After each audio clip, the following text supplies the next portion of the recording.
Chers auditeurs, chers téléspectateurs, bonsoir et bienvenue ici à Bruxelles, ou en direct de la capitale belge, avec Baudouin Ambawichi du site internet congoindépendant.com. Nous allons interroger en exclusivité Monsieur le Président de la République, Félix-Antoine Tshisekedi. Bonsoir. Bonsoir, Christian Lusakweno. Bonsoir, Monsieur Baudouin Ambawichi. Merci d'avoir accepté de nous accorder de votre précieux temps, votre séjour annoncé comme médical. Alors, on entre dans le vif du sujet. Vous êtes parti de Kinshasa un peu à la surprise générale. Votre service de communication a annoncé quelques problèmes médicaux. Comment allez-vous? Très bien, je crois que ça se voit. Je vais très bien. En fait, j'ai tout simplement fait accepter une prise en charge de mon premier médecin de 2022 que j'avais invité à Kinshasa parce que je ne voulais pas bouger de Kinshasa, même s'il devait y avoir une intervention chirurgicale. Et donc, en le faisant venir, il a apprécié évidemment le matériel que nous avons à l'hôpital du Kantiachi, mais il a préféré, pour être sûr et couvert par ses assurances, que je vienne ici moi-même et qu'il examine cela. Ce que j'ai fait. Donc, dans le timing qu'il fallait, j'ai attendu de présider le dernier conseil des ministres du vendredi d'avant celui du 2 août dernier. Et puis, après, j'ai pris l'avion. Les examens se sont très bien passés et je devais observer un petit moment de convalescence pour pouvoir retourner. Et là, je suis en forme et prêt à revenir aux affaires. Monsieur le Président, quand comptez-vous rentrer au pays exactement? Bon, le plus tôt possible. Vous le saurez très très bientôt. Vous êtes totalement rétabli donc? Totalement, mais je vous le dis, je suis d'attaque à nouveau. Donc vous le saurez très très bientôt. Je suis prêt à rentrer le plus tôt possible. Alors vous allez rentrer dans un pays où le dollar est en hausse. Permettez-nous de parler un peu de la situation actuelle de notre pays.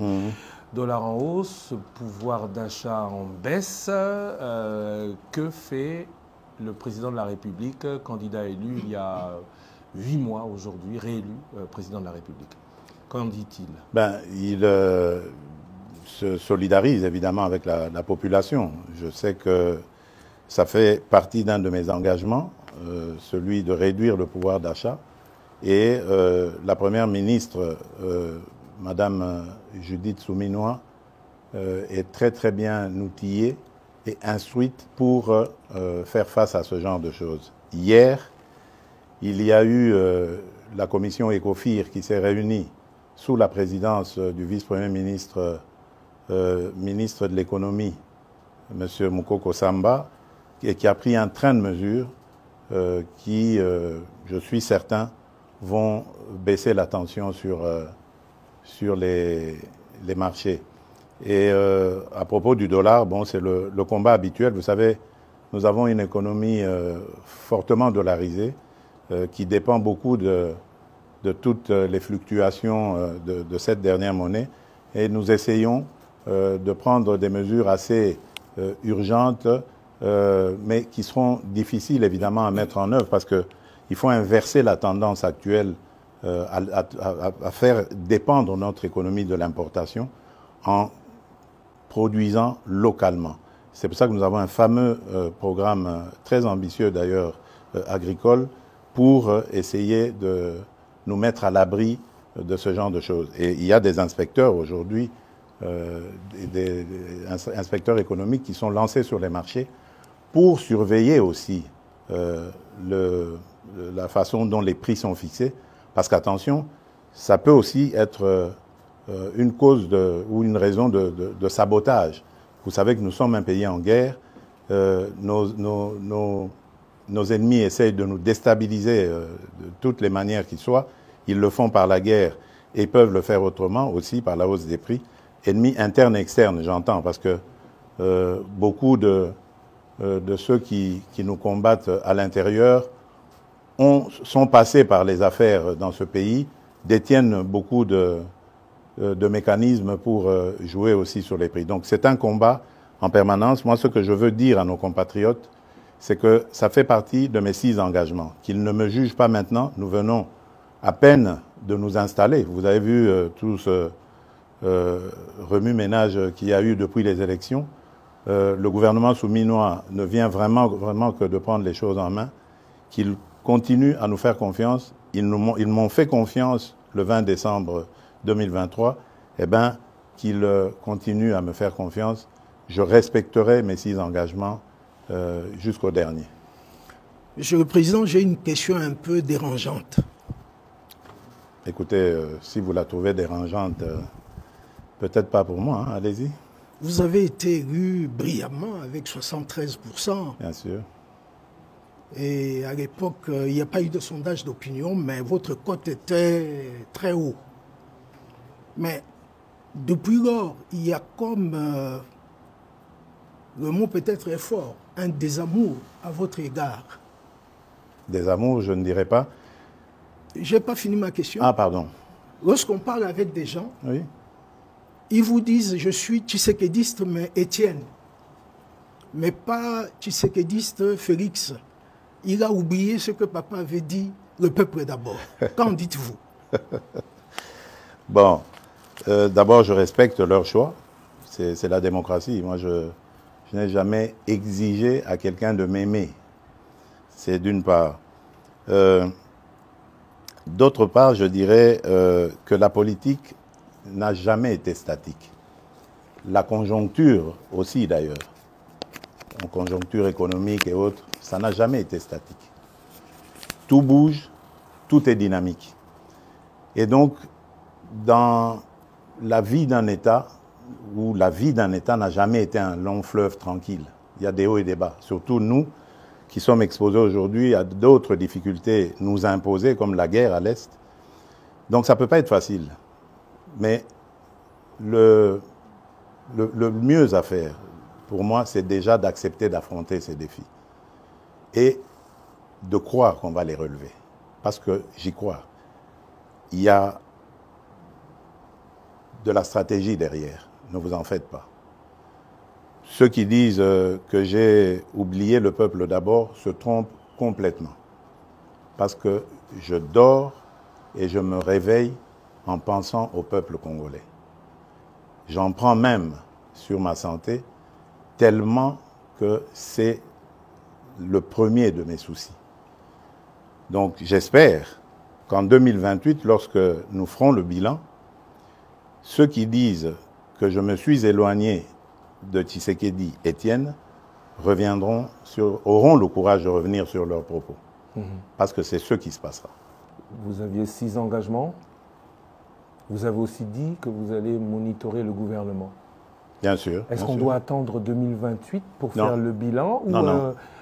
À quand est-ce que le peuple pourra se dire, on commence à voir tout ce que le président dit et promet, à matérialiser le changement? Écoutez, notre chef d'équipe, c'est Madame Judith Souminois. Je ne veux pas lui mettre la pression. Elle est suffisamment outillée pour évaluer le travail de ses ministres et de m'en faire rapport. Et moi-même, d'ailleurs, comme vous le savez, je préside quasiment tous les vendredis, lorsque je suis au pays, les réunions du Conseil des ministres. Donc, je peux suivre. J'ai un cabinet qui est très actif, qui m'accompagne dans ce suivi. Donc, moi, j'estime la première évaluation au début de l'année prochaine. Donc, il faut peut-être s'attendre à du réaménagement gouvernemental au début de l'année prochaine. Mais bon, je le dis, sous réserve de ce qu'on en pensera, la Première ministre et moi. Élection en janvier 2024, premier bilan en janvier 2025. Que dire de la léthargie institutionnelle? Tout prend, beaucoup le regrettent, beaucoup trop de temps. Oui, et vous avez, en parlant de ce temps qui coule, qui passe sans que changement n'arrive, vous avez vous-même, ici à Bruxelles, évoqué lors de votre précédent passage, des révisions constitutionnelles ou des modifications de la Constitution à faire. Cela a créé beaucoup de polémiques. Alors maintenant, on voudrait, si possible, que vous nous précisiez de quoi il s'agit. Est-ce que le président comme le dit votre opposition, veut s'éterniser au pouvoir. Certains dans votre parti disent que vous êtes président à vie, ou le président a des points précis dans la Constitution qu'il faudrait modifier, si oui, lesquels? Écoutez, moi je suis toujours conduit par un seul leitmotiv, c'est le salut du peuple, c'est pour moi la loi suprême. Lorsque j'évoque des modifications que je juge utiles pour la bonne marche de la nation, du pays, je me préoccupe très peu de la polémique. Je n'y regarde même pas. Parce qu'évidemment, il y a toujours des petits malins qui vont essayer de détourner mes propos et essayer de les amener dans une polémique inutile. Je n'ai jamais dit que je veux changer la Constitution pour rajouter le nombre de mandats présidentiels ou d'années. Non. D'abord, ce sont des dispositions inamovibles. Pour les changer, il faut retourner auprès du peuple souverain primaire. Mais par contre, les autres dispositions, mais telles que celle-là, qui nous posent beaucoup de problèmes. Regardez, vous l'avez dit, j'ai prêté serment le 20 janvier devant la nation. Et immédiatement après, la publication des résultats des législatives a commencé et les périodes de contentieux. Ça nous a pris presque 2 mois. Publication, contentieux, etc., retour, annulation et tout le bazar. Puis ensuite, les députés provinciaux et les communes, cette fois-ci on a eu les conseillers communaux et tout ça, et tout avec son lot de contestations, voilà. Donc en peu de temps, ça nous a pris, je ne sais combien de temps. Le gouvernement, pour le faire, on a mis 1 mois. Normalement, la première ministre et moi, le temps de la nommer et puis de discuter. Voilà, donc on a tourné autour des choses. L'installation du bureau du Parlement, par exemple, ce sont des choses qu'on doit réfléchir à comment les réduire. On ne peut pas laisser 1 mois, par exemple. J'ai vu chez les Français ce qui se passe.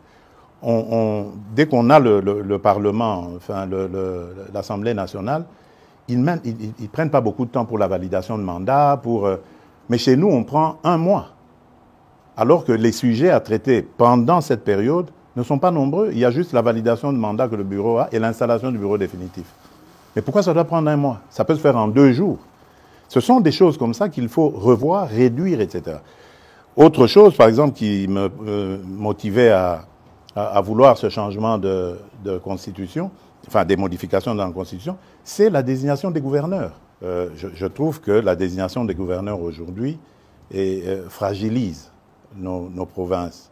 Il faudrait, à mon avis, les gouverneurs étant des grands commis de l'État, qui soient désignés directement par le gouvernement en place et qu'ils rendent direct rapport au gouvernement.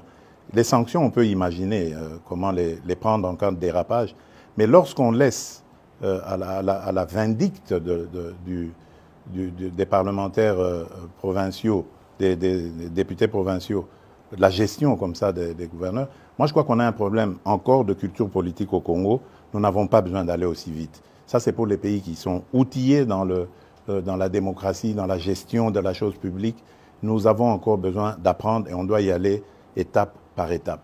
La réforme sur cet éclatement de l'administration a été très très mal faite à mon avis et précipitamment et il faut revoir. Voilà pourquoi moi j'ai parlé à un certain moment de réunir une grande commission nationale de plusieurs experts, une commission multidisciplinaire qui ferait qu'on prendrait en compte tous les vrais problèmes de la nation, mais par des nationaux, pour avoir une constitution adaptée à nos vrais problèmes, pas celle qu'on a eue, qui nous a été parachutée venue des laboratoires étrangers. Voilà, on pourrait recourir à l'expérience étrangère, mais en fonction de nos expériences vécues au pays. Aujourd'hui, moi je suis désolé, mais notre pays s'éclate de plus en plus à cause de toutes ces élections provinciales et autres qui radicalisent le tribalisme, le clanisme. Aujourd'hui, vous allez, par exemple, je prends le cas de l'ex-Grand Katanga, mais vous trouverez quelqu'un, par exemple, qui a vécu à Lubumbashi, mais parce qu'il est originaire du Lualaba, on lui conteste le fait de pouvoir aspirer à quoi que ce soit à Lubumbashi. Soit disant parce qu'il y a eu découpage et que maintenant sa place est au Lualaba. Mais qu'est-ce que ça veut dire? Le pays va volo là. Donc on doit faire attention. Je veux bien démembrer les choses, je veux bien rapprocher l'administration le plus près possible des administrés, mais attention, je tiens à l'unité de la nation. J'en suis garant. Monsieur le Président, nous abordons maintenant la situation à l'est du pays. Oui. Aujourd'hui, c'est quasi certain que le Rwanda a relancé le M23 après le réchauffement des relations entre la RDC et l'Ouganda. Très bien. C'est acquis maintenant. Il y a eu la réunion à Rwanda, pour ne pas rentrer dans tous les détails. Il y a eu début de dialogue. Mais il y a des voix qui commencent à dire qu'il faut un peu de bon sens pour qu'on commence à négocier. Avec qui? C'est la grande question. Et mon autre question, c'est que négocier avec qui? Mais quoi? Négocier quoi? Voilà. Très bien. Écoutez-moi bien. Jamais, au grand jamais, tant que je serai président de la République démocratique du Congo, je n'aurai en face de moi la délégation du M23 ou de l'AFC, là où je ne sais pas, pour négocier. Jamais. Ce que j'ai dit, c'est que je veux parler avec le Rwanda. Pas négocier, vous avez raison. Parler avec le Rwanda. Pour demander à M. Kagame, criminel de son État, qu'est-ce qu'il a à voir contre mon peuple? La République démocratique du Congo, à l'époque République du Zaïre, avait sauvé le Rwanda d'une plus grande catastrophe qui aurait été si nous n'avions pas ouvert nos frontières à tout ce flot de réfugiés. Malheureusement, il y a eu une certaine cécité internationale qui a permis que parmi les fugitifs, il y ait les criminels génocidaires et qu'ils soient rentrés sur notre sol avec leurs armes. On ne les a pas désarmés. Aujourd'hui, l'enfer est parti du Rwanda et est arrivé chez nous. Et on nous abandonne à notre propre sort. Évidemment, le régime criminel de Kigali en profite parce qu'il découvre que c'est une région très riche en minerais et en produits de tout genre, agricoles et autres. Et il veut en faire maintenant son espace. Et ça, nous ne disons jamais, il n'y a rien à négocier. C'est chez nous. Ce qu'ils n'ont à faire, c'est une seule chose, de plier bagage. Et si je veux parler avec le Rwanda, c'est pour ça, pour dire, bon, c'est quoi votre problème? Pour nous laisser tranquilles. Pas pour vous donner quelque chose, mais pour nous laisser tranquilles. Si vous pensez qu'il y a encore quelque chose chez nous, on va la régler et on vous règle ça et puis c'est terminé. Ils ont donc parlé des FDLR. Nous sommes aujourd'hui à Luanda pour parler de ces histoires-là. Cesser le feu et comment régler le problème de FDLR. C'est tout. Donc, ce n'est pas des négociations pour, après, arriver à des... comment ils appelaient ça? La mixage, instaurer brassage, mixage. Niet. Ça, il n'y aura plus. Ils peuvent arrêter de rêver. Et d'ailleurs, c'est parce qu'ils le savent que vous avez vu qu'ils ravivent encore ce M23, coquille vide, dans un territoire d'ailleurs qui est sous leur contrôle. Donc vous voyez que c'est de la propagande en fait. Ils veulent faire croire que, d'abord ils font cette comédie, ils font dire au M23 qu'ils ne se sentent pas concernés par Luanda, alors que tout le monde sait que c'est Kigali qui les pilote. Ensuite, ils les ravivent un peu pour dire, vous voyez, nous sommes capables de reprendre les armes. OK. Nous savons et nous sommes inscrits dans le processus de Luanda. Et d'ailleurs, demain, des pourparlers vont commencer pour justement se pencher sur le plan de cessez-le-feu et de retrait et le plan d'anéantissement des FDLR. Et nous disons, si à côté de ça, le grabuge continue, nous continuerons à tenir pour responsable Kigali. Et pour nous, le provocateur numéro 1, ce sera lui, et les conséquences, ce sera à lui de les assumer. C'est ça le problème. Et si ça continue, beaucoup pensent que cette guerre n'est pas qu'une guerre des richesses, mais surtout une guerre de conquête du territoire. On a beaucoup Non, parlé pour de les balkanisation. richesses. C'est une guerre de richesse. Mais est-ce que C'est une guerre de conquête des territoires, justement, des territoires riches. Vous pensez que s'il n'y avait pas tous ces minerais rares et tant prisés dans le monde, dans ce sous-sol de chez nous là-bas, dans le Massissi, Rutshuru et tout ça, ils seraient venus. Ils nous laisseraient tranquilles. C'est des sols riches et des sous-sols riches. C'est ça qui attire. Et maintenant, pour que ce soit définitivement mis en coupe réglée, sous coupe réglée, eh ben, ils veulent le couper de la RDC. La balkanisation est donc encore possible Dans leur tête, pas chez nous. Jamais, elle n'est pas possible. Mais parler avec le Rwanda, c'est lui donner un minimum de bonne foi. Est-ce que vous pensez qu'il peut avoir de bonne foi? J'y crois pas. Je n'y crois pas. J'ai testé leur bonne foi, je n'y crois plus du tout. Maintenant, c'est la pression. Je remercie les États-Unis d'Amérique parce que c'est eux qui nous apportent beaucoup de choses. D'ailleurs, vous avez vu, au départ, il y a eu une trêve. Maintenant, il y a un cessez-le-feu. Je vous dis, ce n'est pas le Congo qui l'a demandé. Malgré la chute de Kanyabayonga, de Rwindi avant, ce n'est pas la RDC qui l'a demandé. C'est le Rwanda. Mais il savait qu'il ne pouvait pas nous le demander direct et le faire accepter. Il est passé par les Américains que nous écoutons. Je remercie surtout le président João Lourenço pour son implication, surtout la dernière ici, parce que j'ai de Bruxelles participé en pilotant aussi notre délégation qui était là, qui s'est brillamment comportée. Et je remercie évidemment l'ancien président Uhuru Kenyatta, qui est d'ailleurs le déclencheur de tout ça. Malheureusement, son successeur a très très mal géré la question par la suite en prenant fait et cause pour Kagame. Peu importe, de toutes les façons, il n'était pas partie prenante de ce processus. Lui, il l'a trouvé en arrivant, en étant élu. Peu importe, mais le processus de Luanda est là et il fonctionne très bien grâce à la maestria du président João Lourenço. Et le président Uhuru Kenyatta est un très bon facilitateur issu du processus de Nairobi, qui malheureusement a été vidé de sa substance, mais le président, sa crédibilité du président Uhuru reste, elle demeure. Voilà, je tenais à le dire, parce que je suis convaincu que là, nous sommes engagés sur la bonne voie, grâce à ces partenaires, et que nous aurons la solution. Je suis vraiment convaincu cette fois-ci.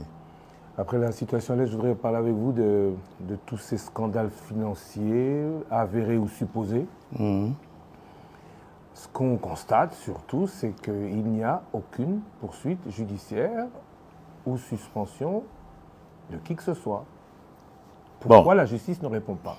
Bon, écoutez, d'abord, le travail de la justice consiste à faire des enquêtes. Je crois qu'il faut faire très attention. Ne tombons pas dans la facilité, dans l'invective. Et c'est ça que je déplore avec ces fameux réseaux sociaux. Parce qu'on peut, comme ça, à cause des réseaux sociaux, vous défaire l'honneur et la dignité d'un individu. Moi, je tiens beaucoup à ces choses-là. Vous ne me verrez jamais humilier quelqu'un, même si c'est mon dernier, mon pire des ennemis. Je n'aime pas ça. J'ai toujours un brin de respect pour la personne. Or, les réseaux sociaux, ce n'est plus ça. Il suffit qu'on cite votre nom, Lusaku et nos voleurs, ça y est. Si c'est bien mis en place, ça y est, vous êtes condamné, c'est terminé. Donc, laissez à la justice le soin de faire son travail. Mais j'aimerais dire quelque chose à propos de toutes ces affaires. Mais moi, je m'en réjouis. Je m'en réjouis parce que ça n'existait pas dans ce pays-là. Pourtant, des affaires, il y en a. Dans les casseroles, là. Et là, je suis déterminé. Vous avez vu le ministre qui est là, il a cette mission. On va ouvrir les placards et on va sortir les cadavres des placards pour montrer que ce pays a été trahi, pillé et volé plus que jamais vous pouvez imaginer avant moi. Aujourd'hui, au moins, nous avons des gens qui dénoncent. C'est déjà ça. Ça veut dire que la corruption avait vraiment été une seconde nature dans ce pays. Donc ne vous en faites pas. Réjouissez-vous quand vous entendez ces choses-là. Malheureusement, c'est récupéré par les réseaux et c'est ça qui désoriente un peu l'opinion, parce qu'il faut laisser la justice sereine. Vous savez qu'elle est déjà malade. On est en train de travailler à la remettre en place. Donc il faut lui laisser le temps de faire son travail. On va leur donner encore plus de moyens de travail pour que la justice soit dite. Parce que, attention, on a affaire à parfois des chefs de famille, on a affaire à des gens qui tiennent à leur dignité. On ne peut pas la jeter en pâture comme ça en disant, voilà, ça y est, il est voleur. Non, prenez votre patience.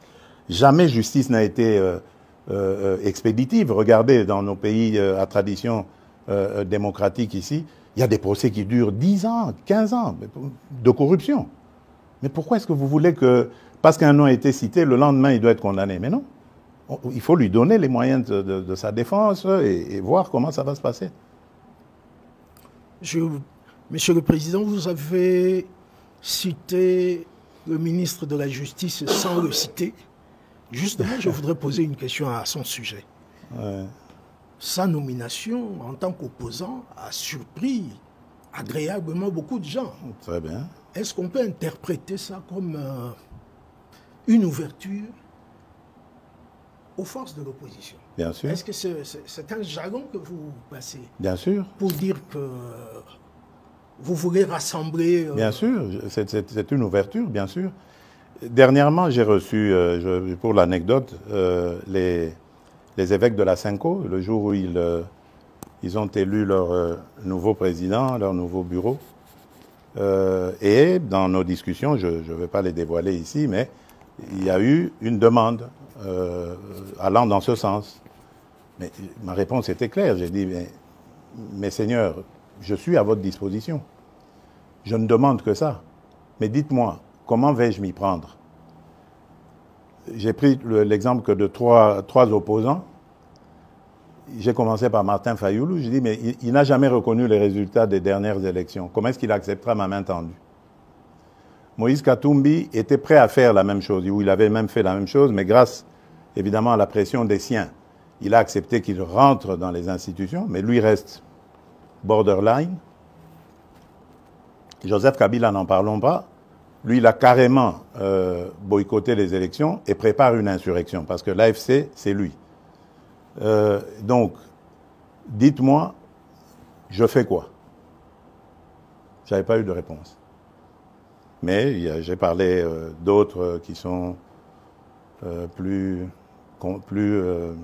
conviviaux, plus participatifs. Et je rends ici, par exemple, hommage à quelqu'un comme Adolphe Muzito et même un petit peu le docteur Mukwege aussi, qui malgré leur position d'opposants, qui font parfois de commentaires objectifs.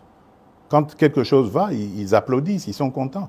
Le docteur Mukwege avait reçu une délégation du FONAREV encourageant, promettant de s'impliquer dans le combat du FONAREV, qui n'a rien à voir avec la politique. Ce sont nos victimes que nous voulons aider.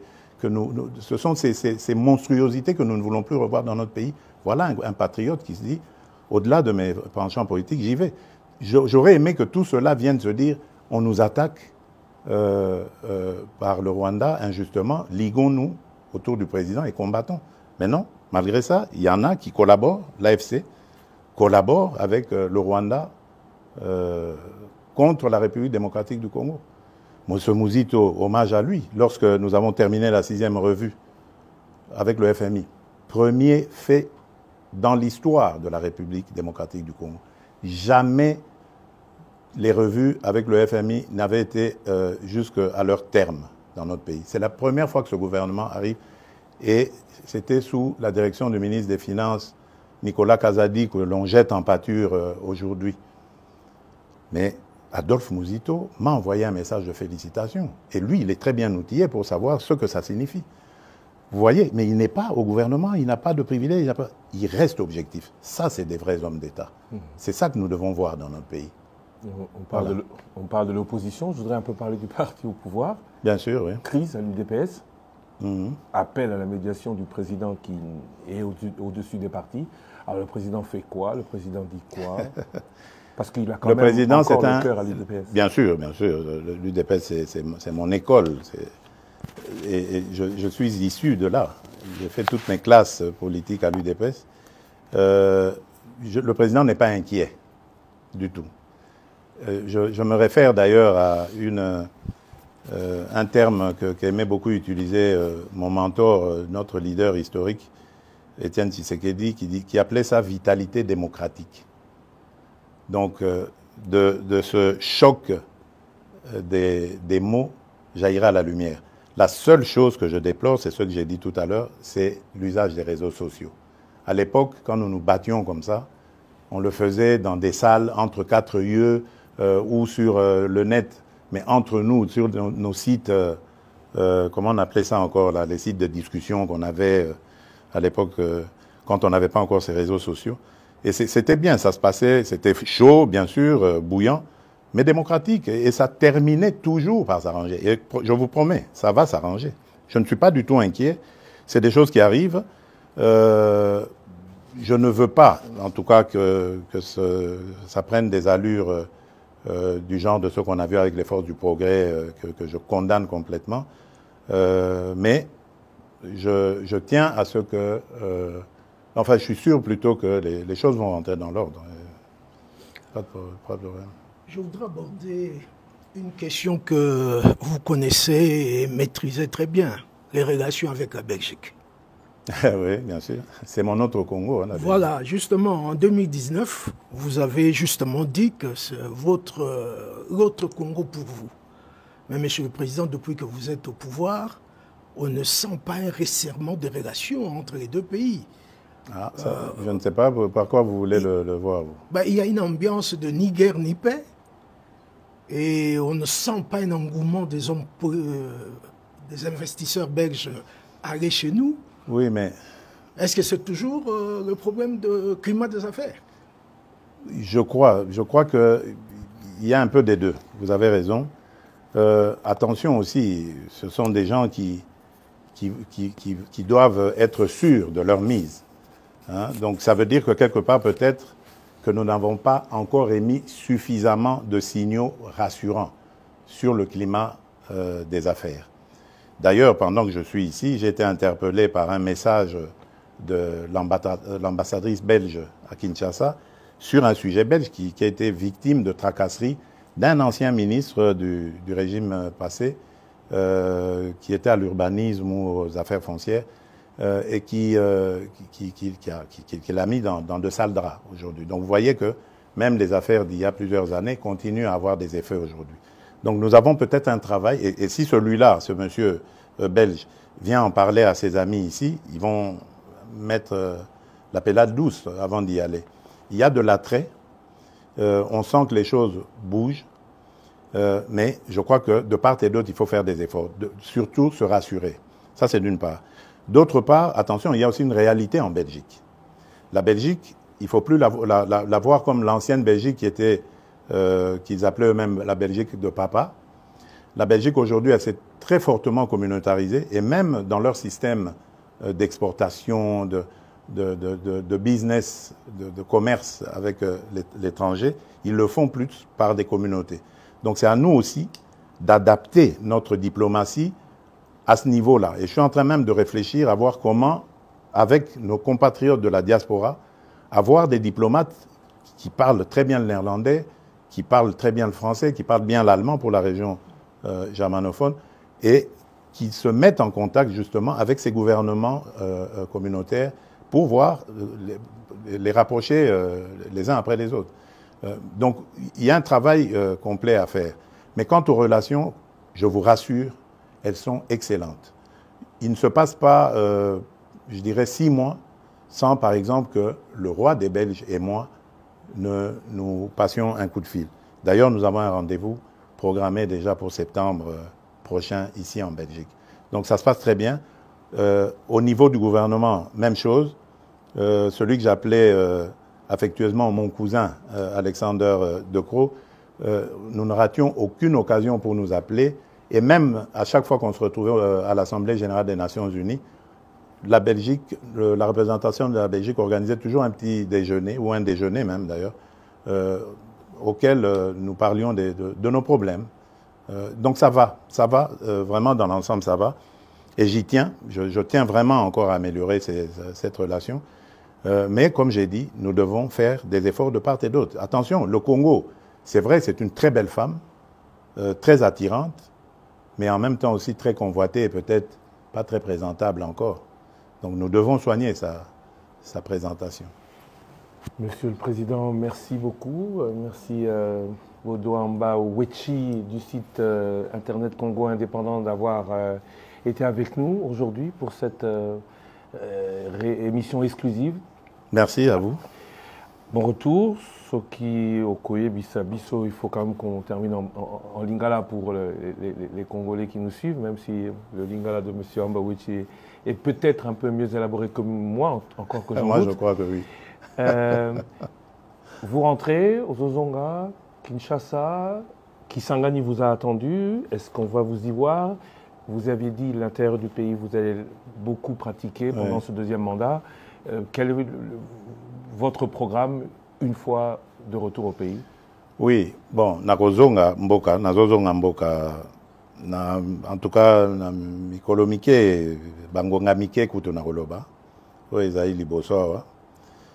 Kisangani nakozonga, po nalingaki kutu na sacrifier likambo ya santé, po nakende Kisangani nazana le 2 août, mais nzoto nde esengaki abandon. Yango nabi, nasala yango, po na Kisangani, biloko ya kosala ezalaki. Aéroport à Bamboka, centrale électrique, na solaki déjà na DG à SNEL, na lingi, likambo ya centrale électrique wanesila, na kokitela yango, na kende kotala. Na mwa makambo ebele, surtout babitumba wana ya bandeko na biso, mbole na balengola, na lingi koyoka makambo wana na mboka na biso te. Na okende kotala yango, pembeni na tala, et puis surtout, ko remercier peuple na biso ya Kisangani, ndenge ba yambaka biso, pe ndenge ba votaka biso. Donc nakozonga. Et puis nakozonga na mwa d'août awa. Eza lisusu molai te, tokozonga pe na mama, parce que sengelaki tokende na mama na le 2 août. Donc nakozonga. Pe nakotambola Congo mobimba bozala na bobangi te. Le problème tozali nango ezali onazoloba ezali nano ya kosilisa makambo ya mbilinga kimia ekota. Congolais nyonso asepela tokoka kokende kotala na kopesa na bambote na esengo. Okoki kokende te esika batu basepeli kaka na ndako na biso moko Congo bamisusu baza na mawa baza kolela nga na nini komona yango te.